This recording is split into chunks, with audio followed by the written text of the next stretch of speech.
आज सकाळी अतिशय दुःखद घटना घडलेली आहे। अतिशय अनाकलनीय अशा परिस्थितीमध्ये विमान अपघातामध्ये राज्याचे उपमुख्यमंत्री अजितदादा पवार यांचं दुःखद निधन झाल्याची वार्ता सर्वांना मिळाली आणि संपूर्ण महाराष्ट्रामध्ये शोककळा पसरली। खरं म्हणजे श्री अजितदादा पवार महाराष्ट्रातले एक लोकनेते होते आणि महाराष्ट्राच्या कानाकोपऱ्याची माहिती असलेला, महाराष्ट्राच्या प्रश्नांची जाण असलेला अशा प्रकारचा हा नेता होता की ज्यांच्याबद्दल जनसामान्यांमध्ये प्रचंड मोठी आस्था होती। अजितदादा एक अतिशय संघर्षशील अशा प्रकारचं नेतृत्व होतं आणि सर्व परिस्थितीमध्ये न डगमगता पुढे जाणारं अशा प्रकारचं व्यक्तिमत्व होतं।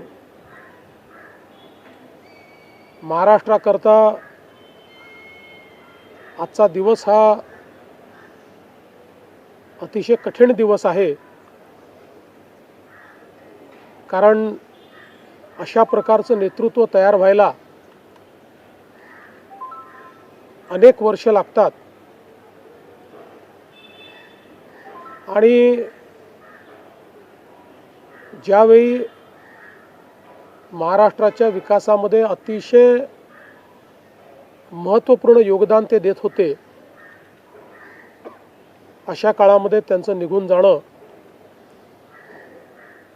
हे अविश्वसनीय आहे, मनाला चटका लावणारा आहे। माझ्याकरता तर वैयक्तिक एक दमदार आणि दिलदार अशा प्रकारचा मित्र या ठिकाणी सोडून गेलेला आहे। त्यांच्या कुटुंबावर देखील हा प्रचंड मोठा आघात आहे। मी आणि एकनाथराव शिंदे साहेब आम्ही लवकरच बारामतीकडे निघणार आहोत। सकाळपासून मी सगळ्यांच्या संपर्कात आहे। माननीय प्रधानमंत्री महोदय, माननीय गृहमंत्री महोदय सर्वांशी चर्चा करून त्यांनाही घडलेल्या परिस्थितीची सगळी कल्पना मी दिली आहे। त्यांनीही याबद्दल प्रचंड दुःख हे व्यक्त केलेलं आहे। एकूणच देशातच या संपूर्ण प्रकरणामुळे हळहळ पसरलेली आहे। पुढच्या सगळ्या गोष्टी ज्या आहेत त्या परिवाराशी चर्चा करून ठरवण्यात येतील। सकाळी सुप्रियाताईंशी माझं बोलणं झालं, त्यानंतर पार्थ पवारांशी माझं बोलणं झालं। एकदा संपूर्ण परिवार बारामतीला पोचल्यानंतर पुढच्या सगळ्या गोष्टींचे निर्णय हे त्यांच्या संमतीने घेतले जातील। महाराष्ट्रामध्ये आज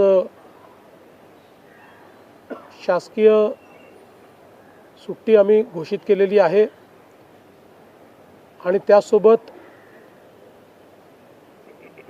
3 दिवसाचा दुखवटा देखील जाहीर करण्यात आलेला आहे।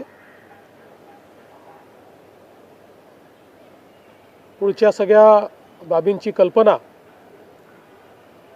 ही आपल्याला लवकरच देण्यात येईल। पण मला असं वाटतं की कधीही भरून न निघणारं अशा प्रकारचे नुकसान आहे. महाराष्ट्रातनं असे लोकनेते गेल्यानंतर जी पोकळी तयार होते ती भरून काढणं हे अतिशय कठीण आहे. आणि निश्चितच